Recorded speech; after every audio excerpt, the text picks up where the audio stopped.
I wouldn't be doing all the reforms that we have, because back as we were describing, I visited a number of smaller, mid-sized companies in robotics, among other areas. They described for me how difficult it is to try to do business with the federal. Well, last week we had testimony from the 809 panel, and one of the witnesses was an executive for iRobot. He described how he went to meet with Wall Street types, and they advised him to get out of the defense business. And you can watch this discussion with House Armed Services Committee Chair Mac Thornberry anytime online. Just go to cspan.org, type his name in the video library search bar. We leave it now. The House about to gavel in for morning hour speeches. The House will be in order.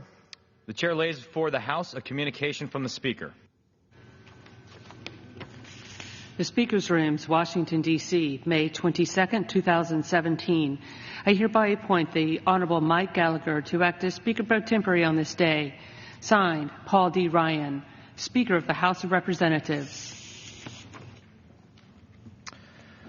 Pursuant to the order of the House of January 3, 2017, the Chair will now recognize members from lists submitted by the majority and minority leaders for morning hour debate. The Chair will alternate recognition between the parties. All time shall be equally allocated between the parties, and in no event shall debate continue beyond 1:50 p.m. Each member, other than the majority and minority leaders and the minority whip, shall be limited to 5 minutes. The Chair recognizes the gentleman from Massachusetts, Mr. McGovern, for 5 minutes.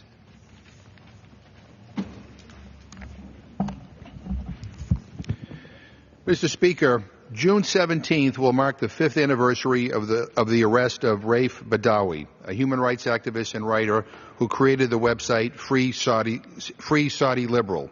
He is a prisoner of conscience, sentenced to 1,000 lashes, 10 years in prison, and a 10-year travel ban for exercising his fundamental right to freedom of expression.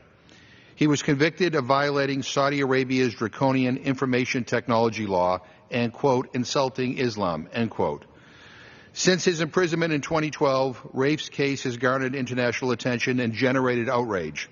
For the courage he displayed as a free speech advocate, he has won many awards, including the Reporters Without Borders Press Freedom Prize in 2014, the Penn Pinter International Writer of Courage Prize, and the Sakharov Prize for Freedom of Thought in 2015. His writings were a breath of fresh air in a country that ranks 168th out of 180 in Reporters Without Borders 2017 World Press Freedom Index. In January 2015, Raif received the first 50 of the 1,000 lashes ordered by the so-called court that sentenced him. Try to imagine what that means, what it would feel like to have someone whip you 50 times in a row, what it would do to your body, how it would cut you up and make you bleed. The lashing was carried out in public in front of a mosque as men stood around and cheered. It was barbaric. A week after the first session of flogging, a doctor advised prison authorities that Raif's wounds had not healed enough for him to undergo the second round of this brutal punishment. To date, the lashings have not continued, but they could resume at any time. Last year, Raif had to resort to a hunger strike to get access to health care. It's been 5 years since he's seen his wife, Ensaf, and his 3 children. They're growing up, and he's missing it because he dared to write what he thought. I am sorry to say that Raif is not an isolated case. Reporters Without Borders has identified another 10 journalists and citizen journalists detained in Saudi Arabia. Walid Abu al-Khair, a prominent human rights defender and Raif's lawyer, was sentenced to 15 years in prison for, and I quote, harming the reputation of the state by communicating with international organizations, end quote, and other supposed crimes like, and I quote, insulting the judiciary and questioning the integrity of judges, end quote, and disobeying the ruler and seeking to remove his legitimacy. Many other human rights defenders are in prison for doing things like setting up human rights organizations without permission and calling for protests. All of the founders of the Saudi Civil and Political Rights Association have been wrongfully put on trial or imprisoned. Now, Mr. Speaker, I understand that Saudi Arabia is an ally of the United States, but we also know that Saudi Arabia's human rights record is terrible.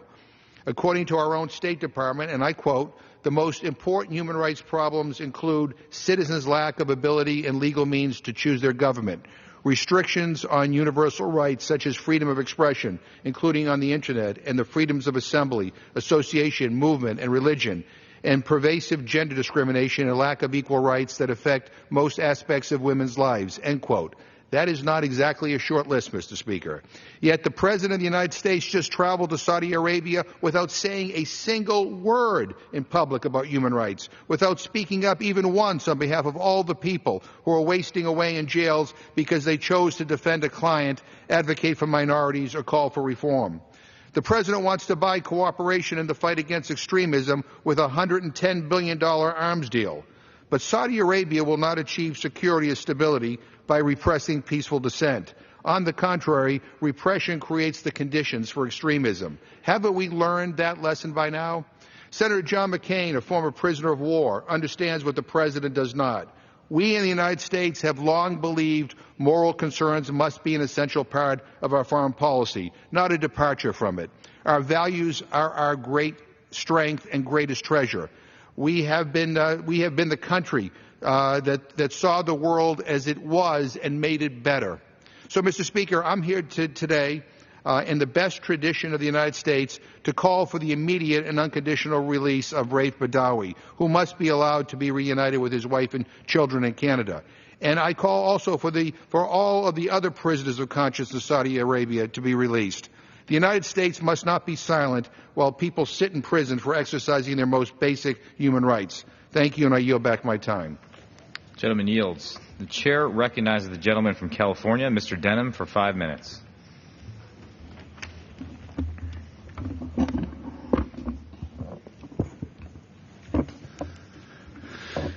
Mr. Speaker, today I sadly rise to honor two fallen officers from my community, Stanislaus County Sheriff's Deputy Jason Garner and Community Service Officer Rochelle Johnson. Deputy Garner and Officer Johnson tragically left this earth on Saturday, May 13, 2017, as a result of a vehicular collision while en route to a reported residential burglary in South Modesto. Both were committed public servants whose watches ended all too soon. Deputy Garner served with the Stanislaus County Sheriff's Department for 9.5 years in the Operations Division and 1 year, 3 months in the Adult Detention Division. He was well liked on both sides of the department. During his time in service to our community, he was recognized for a wide range of accomplishments, including assisting a mother in locating her daughter at Oakdale Reservoir, working with junior high students from Big Valley Christian schools to conduct a successful graffiti wipeout for our community, and assisting the probation department and their firearms instructors with radio training to improve their communication skills with the dispatch center.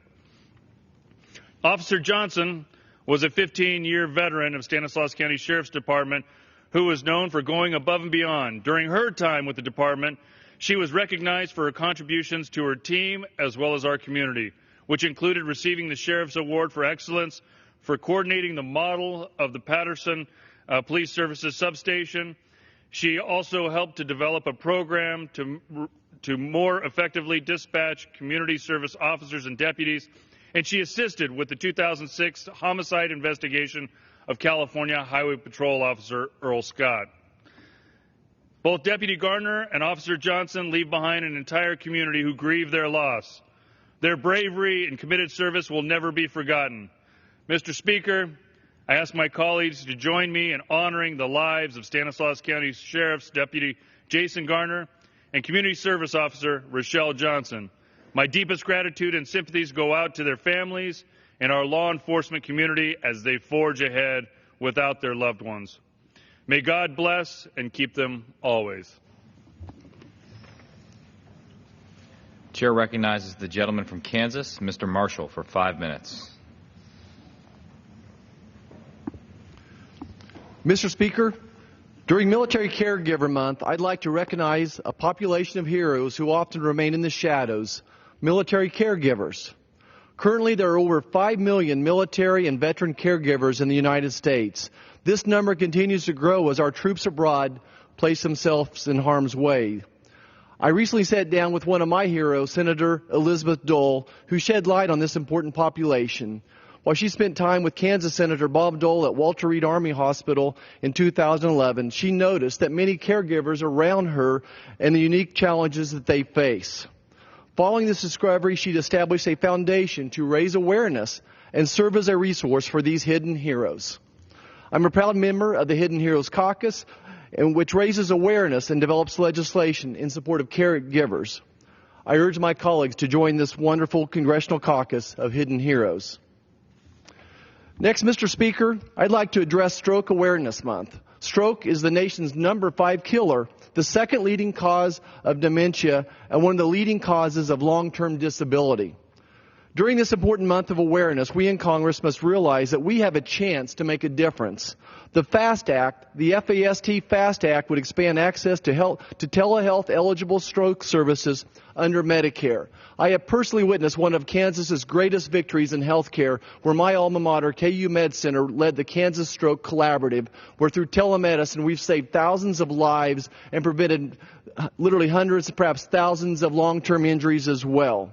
The American Stroke Association says that 80% of strokes are preventable, and that more strokes we end, the more lives we'll save.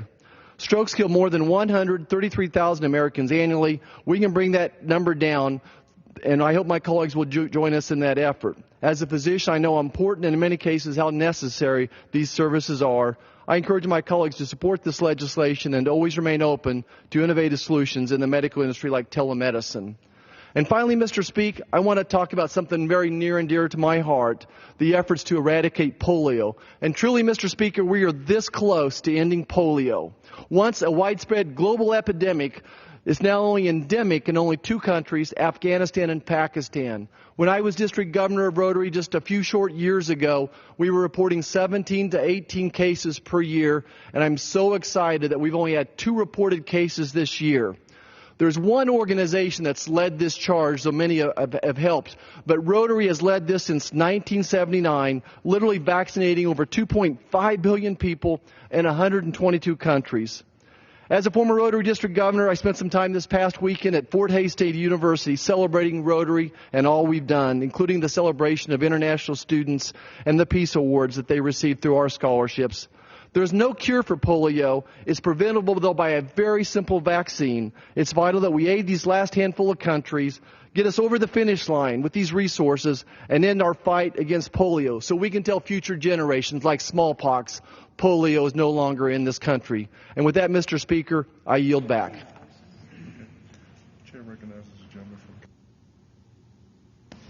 Chair recognizes the gentleman from Connecticut, Mr. Lawson, for 5 minutes. Thank you, Mr. Speaker. Rise to have my remarks revised and extended. Without objection. Thank you, Mr. Speaker. Today, we are 1 week away from Memorial Day. On May the 29th, we'll celebrate Memorial Day this year, but it is also remarkably would be the 100th birthday of President John Fitzgerald Kennedy. It's hard to believe when we think of President Kennedy, his youthful vigor, the popular appeal that he had not only in this country and around the world, and forever in our hearts and minds, that vision of grace and dignity and wit and humor and public service and dedication. It was President Kennedy, of course, who said we would put a man on the moon and do it within 10 years. And we did it in 9. Amongst his great legacies, of course, is that President Kennedy founded and was the creator of the Peace Corps. President Kennedy felt in those troubling times when there was the threat of nuclear annihilation that what we needed to do is send forward America's best. Let the world see what America is truly about. And so he engaged this great nation in the effort of sending our brightest and best abroad. Today, many Americans might be surprised to know that in a nation of more than 330 million people, less than 1%, let me repeat that again, less than 1% of the nation serves in all of our military, including our reserves and National Guard, and in the Peace Corps, AmeriCorps, VISTA, Teach America, Senior Corps, City Year, National Corporation for National and Community Service has indicated last year more than 400,000 of your fellow Americans wanted to serve their country, and yet they were turned away because of lack of financing. Imagine in this day and age, with our budgets coming out, when we know, in fact, from all sources, that the volunteerism that is provided more than pays for itself at almost a 4-to-1 clip. That's why this Thursday we are going to drop a bill on national service. It's called Action, because that's what this country needs. We find too many Americans who want to serve their nation but are unable to do so, especially those who want to serve in a capacity other than the United States military. So it's up to this Congress to make sure that we provide an alternative to do just that. And so we will drop a bill this week and are looking for original co-sponsors who will sign on to that bill that says simply this: if you're willing to serve your country in any of those capacities, if you're willing to serve your country, we'll help you get a college education. If you have a college education and you've been out looking for a job and you've been unsuccessful, but you still would like experience and to serve your country, we'll pay for that as well. The bottom line, serve your country and we will take care of your college debt or help you get to college. Thank you, sir, for the time. Gentleman's time has expired. Pursuant to Clause 12A of Rule 1, the Chair declares the House in recess until 2 p.m. today. The House back at 2 o'clock Eastern Time for legislative work dealing with child protection measures. Votes at 6:30 p.m. Eastern. And tomorrow, a special election will be held for Montana's at-large seat to fill the vacancy after Congressman Ryan Zinke became Secretary of the Interior. Thursday, after they end their session, the House will be on an 11-day Memorial Holiday recess. Here's more on the week ahead in Congress. Jennifer Shutt is appropriations and budget reporter for CQ Roll Call. In your preview piece at CQ.com, headlined Mulvaney to sell Trump's budget request to the Hill, you write that the testimony for or by Mick Mulvaney, the budget director, next week will be eventful, rather eventful is what you write. What are you expecting?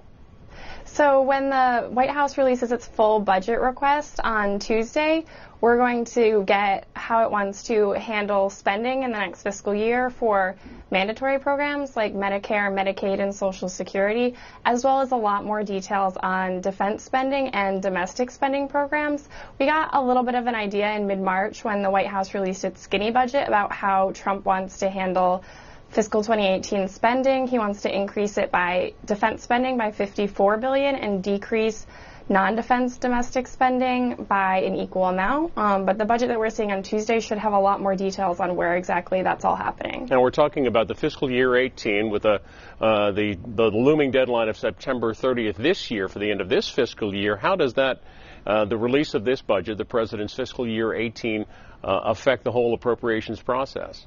So this year we're a little bit delayed in starting the budget and appropriations process on the Hill. Typically, the president releases his budget request on the first Monday in February, but new administrations are always a little bit delayed because obviously they have to stand up a cabinet and they're getting into office and they have the whole long list of things that goes along with that. So we got the president's skinny budget in mid-March, and on Tuesday we'll get his full budget request. And after that, we expect the House and Senate budget committees to start working on their budget resolution, that spending blueprint. And then the appropriations committees could eventually start working on the 12 individual fiscal 2018 spending bills. But there's still a lot that needs to happen between now and September 30th. And the discussion on the budget next week perhaps getting a bit more complicated by the announcement by the Congressional Budget Office, their tweet saying that their estimate for the House-passed version of the AHCA was coming out on Wednesday, the 24th, and you tweeted about that, saying that Republican leader Hoyer, or the Republican leader says that Steny Hoyer should know the rules of the House don't allow the AHCA to go to the Senate before the final CBO score is released. How might that score affect any revote on that AHCA? This was pretty big news on the Hill this week, and it took a lot of us by surprise. Apparently, after the House voted on the GOP repeal and replace bill a couple weeks ago, it didn't go directly to the Senate. Apparently, it is still in the U.S. House of Representatives until they get that CBO score, at which point in time they could officially transmit the AHCA bill over to the Senate. But that CBO score will be extremely important, mostly because this entire repeal and replace process is being done under reconciliation, which is a pretty wonky budget process that includes a lot of rules. And covering that budget testimony next week is Jennifer Shutt, who is appropriations and budget reporter for CQ Roll Call, and you can follow her on Twitter at Jennifer Shutt. Thank you for joining us. Thanks for having me. And Politico reports former National Security Advisor Michael Flynn will not provide documents subpoenaed by the Senate Intelligence Committee. Instead, he's invoked his Fifth Amendment protection against self-incrimination. And the AP writing his decision comes just under 2 weeks after the committee issued the subpoena for his documents as part of the investigation into Russian influence in last year's U.S. presidential election. You can read more at Politico.com. And President Trump, meanwhile, is in Israel on the second stop on his international trip. He visited the Western Wall in Jerusalem today and made a joint statement with Israeli Prime Minister Benjamin Netanyahu.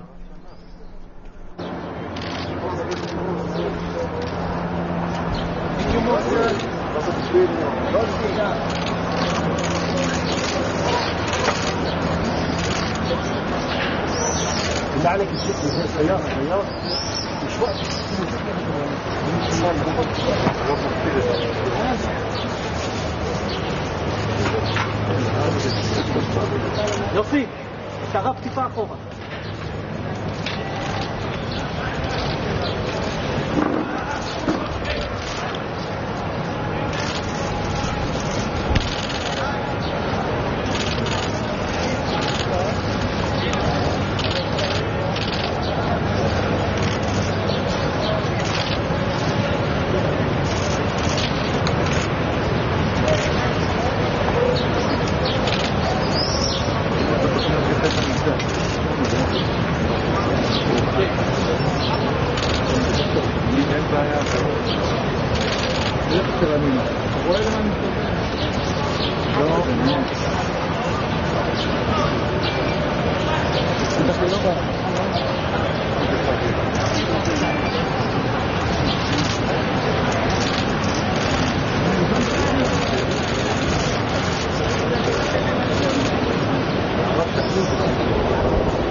Tony, you got that?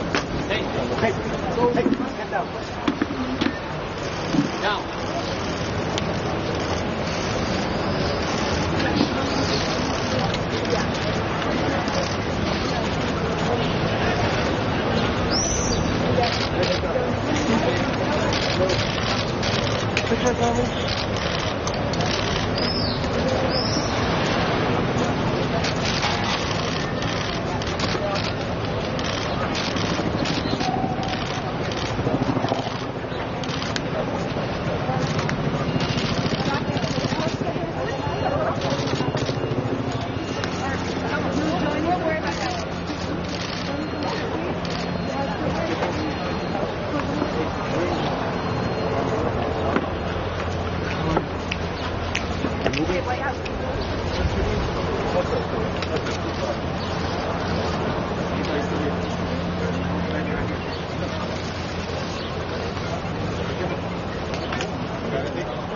President, it's a pleasure to see you again.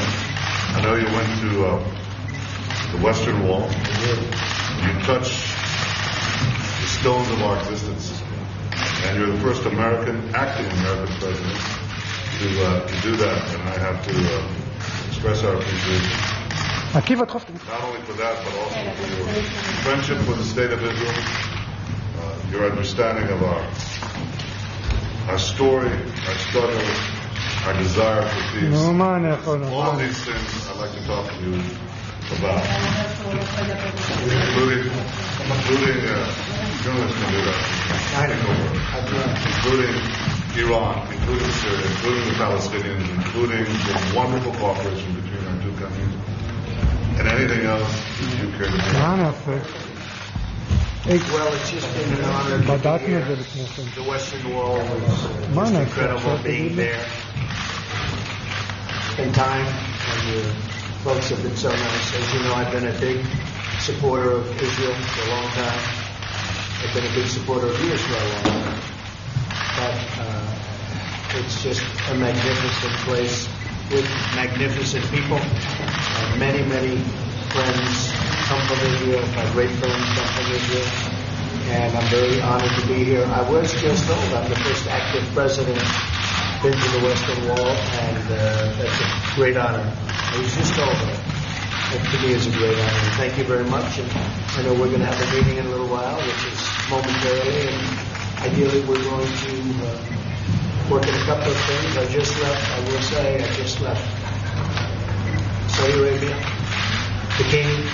We had an amazing 2 days, and their feeling toward Israel is really very positive. Tremendous progress has been made. I think a lot of that progress has been made because of the aggression of Iran, and it's forcing people together in a very positive way. And if you look at King Solomon and Saudi Arabia and others that I was with, Bahrain and Kuwait and so many others, it was something that was very historic what took place over the last 2 days. But I could see a much deeper path to friendship with Israel, and I think a lot of that's spurred on, whatever it takes, but a lot of it's spurred on by what's happening with Iran. So progress has been made. I think that the fact that you've taken a very strong position on Iran, different position, not only helps security, but also helps propel the possibility of reconciliation and peace between Israel and Iran. And that will help reconciliation between Israel and Palestine. Of course, not all like stuff before the cameras, but I do look forward to our discussions, which I think are pregnant with possibilities. You know, with Iran should be very grateful to the United States because Iran negotiated a fantastic deal with the previous administration, a deal that is unbelievable from any standpoint. Some people don't understand even how it could be even thought of. And instead of being thankful and saying thank you, because they were in serious trouble, I think they would have failed, totally failed, within 6 months. We gave them a lifeline, and we not only gave them a lifeline, we gave them wealth and prosperity. And we also gave them an inability to continue with terror and with all of the things they've been doing. Because no matter where we go, we see the signs of Iran in the Middle East. No matter where we go, whether it's Syria, where we were really forced to shoot the 59 missiles a few weeks ago. No matter what area we're in, we see Yemen, Iraq. No matter where we are, we see the signs, every sign, whether it's soldiers, whether it's money and guns, it's Iran. And instead of saying thank you to the United States, they now feel emboldened. Maybe they figure the deal was so good, we can do it every time. They can't do it, believe me. But it was a terrible thing for the United States to enter that deal. And believe me, Iran will never have a nuclear weapon. That I can tell you.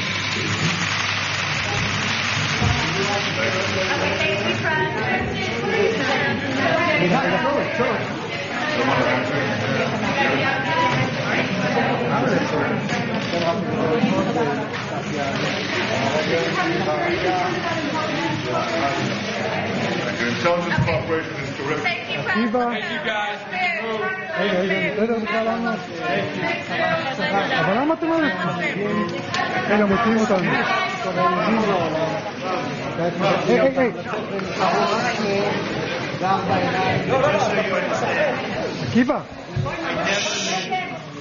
Just so you understand, I never mentioned the word or the name Israel.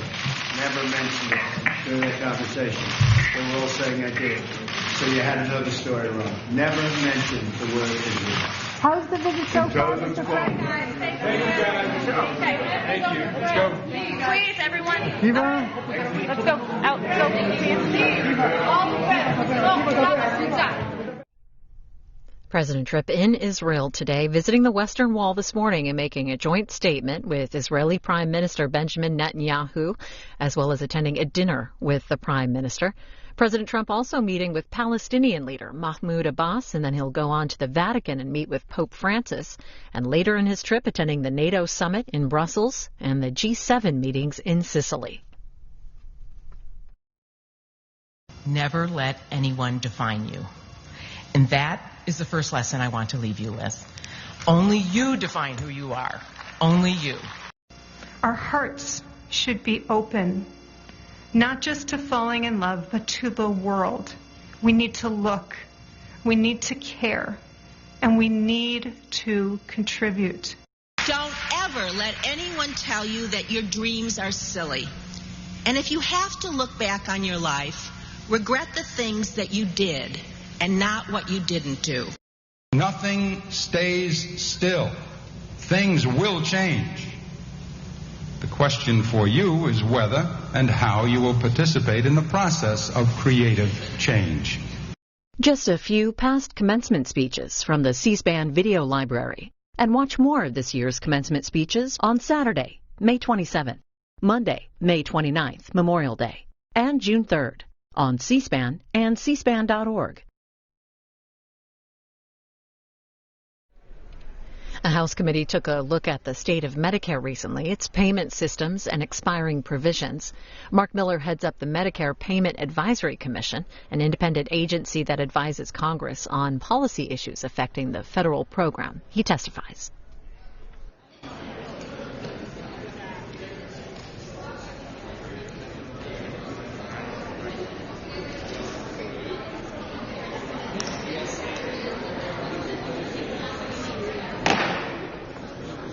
Good afternoon. The first hearing of the Health Subcommittee Ways and Means will come to order. As members are aware, the full subcommittee organized earlier this year ratified our subcommittee assignments. However, I'd like to take the opportunity to introduce members on my side of the aisle, and then we'll recognize Ranking Member Levin to do the same on his side of the aisle. I'll just introduce members who are actually here right now, and then we'll recognize members as they get here later. So to my right, Mr. Adrian Smith from Nebraska, Ms. Lynn Jenkins from Kansas, and Mr. Kenny Marchant from Texas. With that, I will yield to the gentleman from Michigan. Thank you very much. Mr. Thompson is next to me, a veteran member of this institution. And Brian Higgins, we welcome you back doubly. And others will be coming. We have votes at 2:15, I think, so I guess each of us will make a brief opening and then we'll vote. I yield back. Thank you. Thank you, Mr. Levin. I look forward to working with members. Hour has arrived. We're just introducing ourselves. With that, I will tell you that I look forward to working together, as we have talked about before, and I'd like to recognize our staff, and I will recognize Mr. Levin to do so on his side of the aisle. First, on the Republican side, Staff Director Emily Murray. Behind me, who is joined by our professional staff of Lisa Grabert, Nick Ulecki, Stephanie Parks, and Alyssa Palisi. And also down on the end there, our legislative assistant Taylor Trott, and my personal staff, Whitney Daphner, wherever she might be, and Abby Finn. Mr. Levin, you're recognized.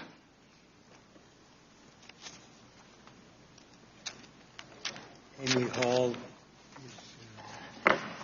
heads up our staff, Sarah Levin, no relation, and Melanie Egren, and from our office, also Daniel. Thank you.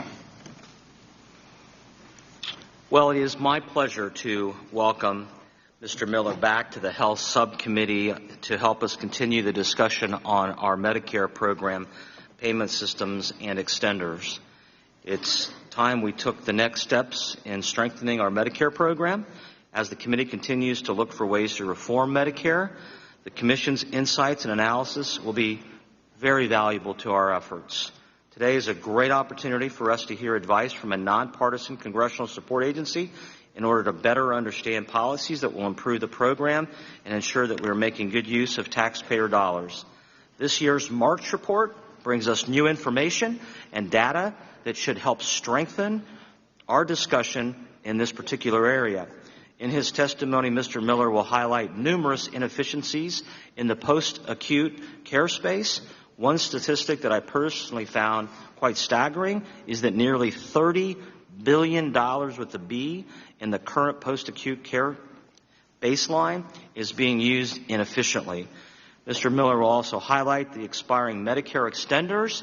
MedPAC has commented on these programs over the years, and we will use today's hearing to give everyone a refresher course. Extending these programs has a cost, and every time we spend money in one area, we are making a decision not to fund priorities in other areas. Clearly, there are many areas that are in need of reform within the Medicare space, in the Medicare program.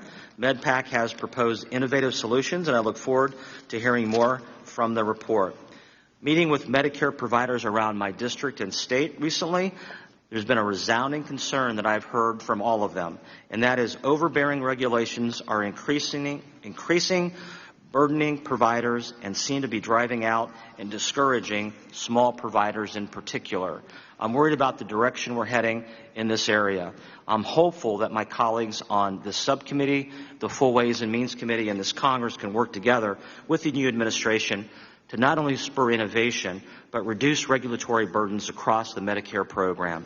With that, I'd like to introduce today's witness, Mark Miller, the Executive Director of the Medicare Payment Advisory Commission, MedPAC. Welcome back, Mr. Miller. And before I recognize Ranking Member Levin for an opening statement, I ask unanimous consent that all members' written statements be included in the record. Without objection, I recognize Ranking Member Mr. Levin. Thank you very much, Mr. Chairman, and it's a pleasure for all of us to work with you and your colleagues. And to you, Dr. Miller, thanks for joining us today and for the important role that MedPAC plays in informing Medicare policy. We've had a chance to look at your report, maybe not read each page of the long one, but an excellent executive summary. And unfortunately, as Mr. Tiberi and I have discussed, this is the first hearing of this subcommittee. And I regret that we did not have an earlier hearing on the consequential health legislation that the Republicans introduced and passed. That bill, as we know, would have taken away coverage from 24 million Americans while handing out nearly $1 trillion in tax cuts, primarily for the wealthy, indeed the very wealthy, and corporations. It would gut Medicaid by cutting more than $800 billion from the program and shifting costs to patients. It would allow states to eliminate or weaken crucial market reforms, including essential health benefits, community rating, and protections for older workers. It was opposed by doctors, hospitals, patients, AARP, almost everybody who is our participant in the work that you do, Dr.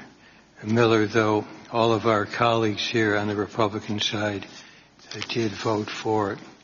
But this hearing is about Medicare.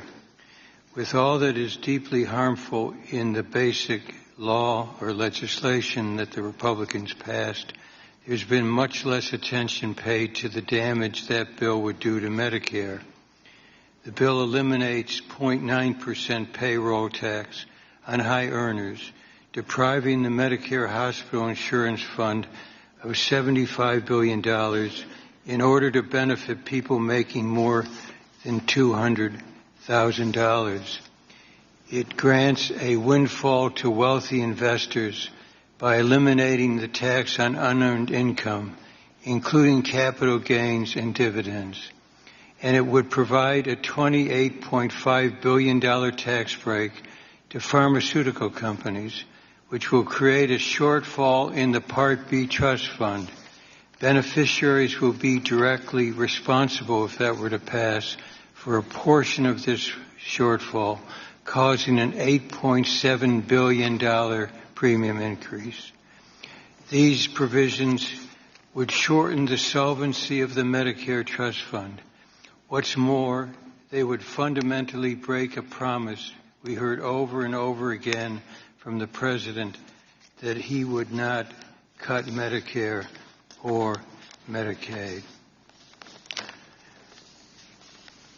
The Republicans have also neglected to address other important issues that Medicare faces, and let me comment briefly on perhaps the most important one, the prescription drug spending crisis.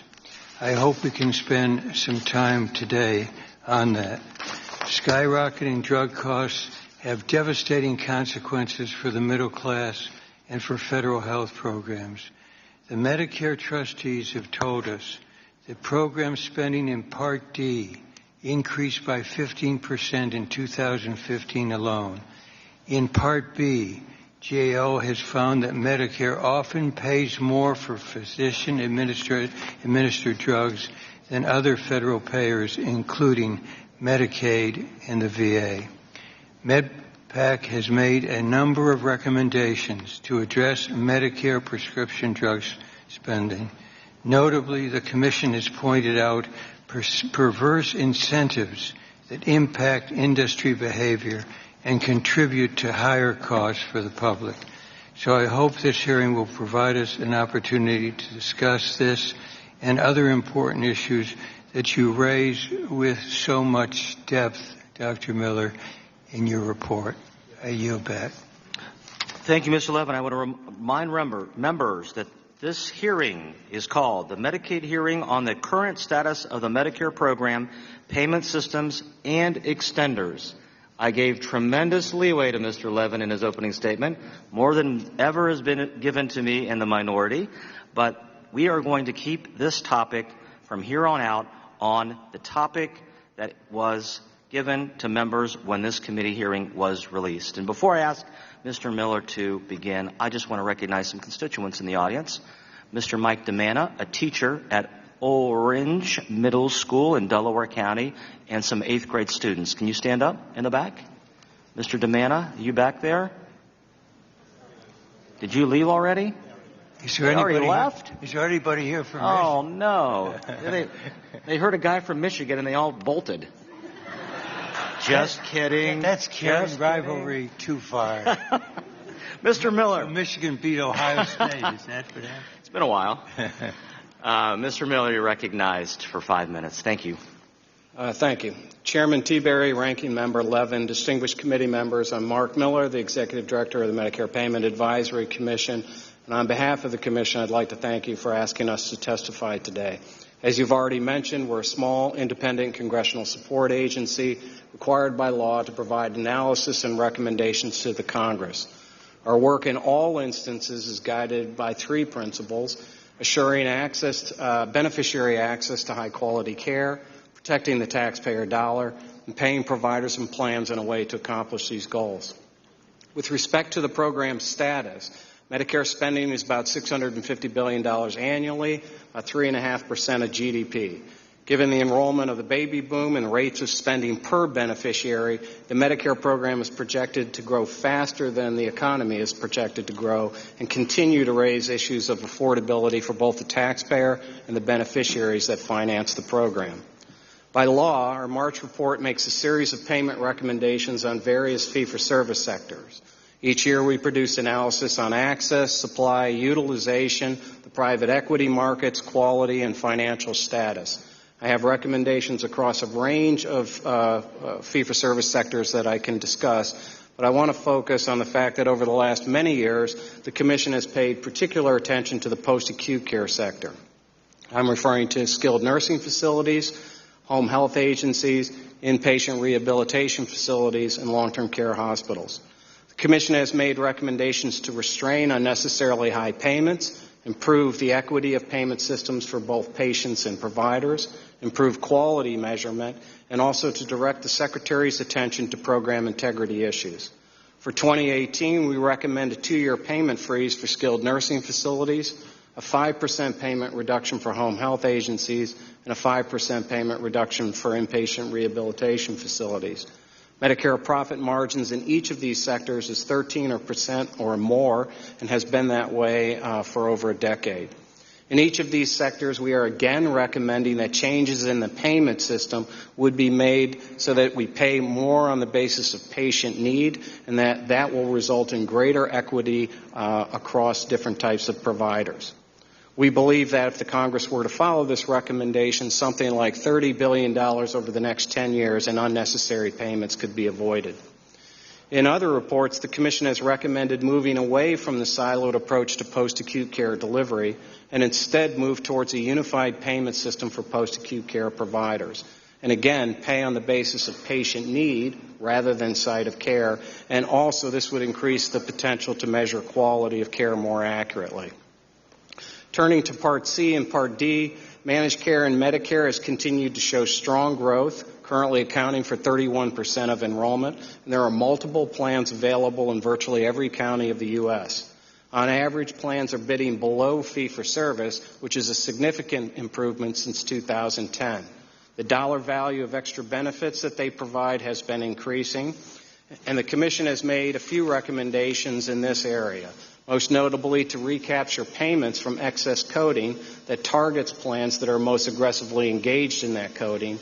And we've also recommended increasing the overall benchmark in MA in order to treat plans more fairly. In the Part D drug program, beneficiary enrollment has been increasing, and there continues to be access to standalone plans, managed care plans, and plans for the low-income population. Overall, spending growth is about 7% annually, but the portion of the program paid exclusively by the government has been increasing at an annual rate of 20%. This is because the number of beneficiaries reaching the catastrophic cap has accelerated over the last few years. They currently account for more than 50% of the spending. The Commission has made 3 recommendations in this area to address this problem, but most notably, we recommend shifting more risk to the plans for these catastrophic costs and couple that with additional tools for the plans to manage that risk. With respect to extenders, I will note that over the last several years, the Commission has done work on ambulance payments, including a more targeted rural assistance policy, therapy caps, where we've tried to strike a balance between cap restraints and exceptions for needy beneficiaries, And then we have specific recommendations on each of the special needs plans categories. And finally, we've made several proposals for rural hospital payment adjustments. And with that, I'm happy to take your questions. Thank you, sir. Mr. Miller, your testimony reflected some of the Medicare extenders in writing, and these programs that our Congress needs to address and determine whether we should extend them or not. Many of these programs have been extended several times in the past without any policy modifications. And by the way, for members, that's a vote that's occurring, and there are 2 votes, my belief is. And so we're going to begin asking questions, and Mr. Miller has agreed to sit tight while we go vote and come back. So I'm going to begin the questioning, and if you feel you need to skedaddle over there, please do, and please come back after the votes. We'll come back. Yeah, we'll come back. So, Mr. Miller, can you talk through each of the extenders and what MedPAC has concluded about each one of them? In 5 minutes, that's a little bit difficult, but I'll do that. Well, what I do want to say really quickly is all of this has analysis and detailed work behind it, but I'll just try and hit you with the top line. Special needs plans. We've made recommendations for each of the categories. We've recommended continuing the institutional special needs plans. With respect to Part D special needs plans, we've recommended that you continue those, but you have a requirement for integrated care between Medicare and Medicaid. For the chronic care special needs plans, we have said that for dominant conditions like AIDS and ESRD, they make sense, but for conditions like diabetes, congestive heart failure, we would create greater flexibilities in the regular MA plans to basically replicate a special needs type of model in the regular plans and would discontinue those. On therapy, or on hospital payment, there's a low volume adjuster, which we originally made recommendations that the Congress should take up, which it did. And with all respect, our point here is that it hasn't been constructed properly. It keys off the number of Medicare admissions when it should key off of the total admissions. And I can take that up on questions in just in the interest of keeping moving along. We also think that there are adjusters like Medicare-dependent hospitals, those types of adjusters. And the 2 concerns I'll express there is often you can get 2 adjusters that are aimed at the same problem. Medicare-dependent hospital, a low-volume adjuster, as the case may be. We think you should be very conscious of duplication. And when the adjuster goes to the provider, be conscious of the distance it is from another provider, because you don't want to be sending a subsidy to 2 hospitals that are, say, within 10 miles of each other, and you're basically propping up 2 operations that are having a hard time meeting their fixed costs. On ambulance, we generally let the extenders expire and then reorganize the fee schedule to focus more on less on basic life support transports and more on advanced life support, basically rebalance the payments there. And then we also took one of the adjusters for rural providers and targeted it to low-density counties where you'd have a harder time covering your fixed costs. I can stop anytime. No, keep going. Therapy on the therapy caps. What we said there is that there is an extreme variation in the utilization of outpatient therapy. I want to be really clear. We think it's a very valuable benefit, and we're thinking that there is evidence that it helps beneficiaries, but we also think it's relatively open to abuse. So we would adjust the caps downward to about the 70th percentile of the distribution, but couple that with a review of exceptions that makes specific decisions about the exceptions outside of the cap instead of a blanket checkbox type of exception. I'm going to stop there. I'm sure I've left something out, but I'll... Okay, we can come back to it if you remember later, or we can ask you a question on the second round. I'm sure I left something out. So Mr. Miller, you and I have had private discussions in the past about the freestanding emergency departments that are popping up around parts of the country, and there seems to be a new one popping up every month or so in my state of Ohio. This is a topic that I know MedPAC will be publishing in its June report and be released about a month from now. Can you give us a preview? Are you allowed to do that?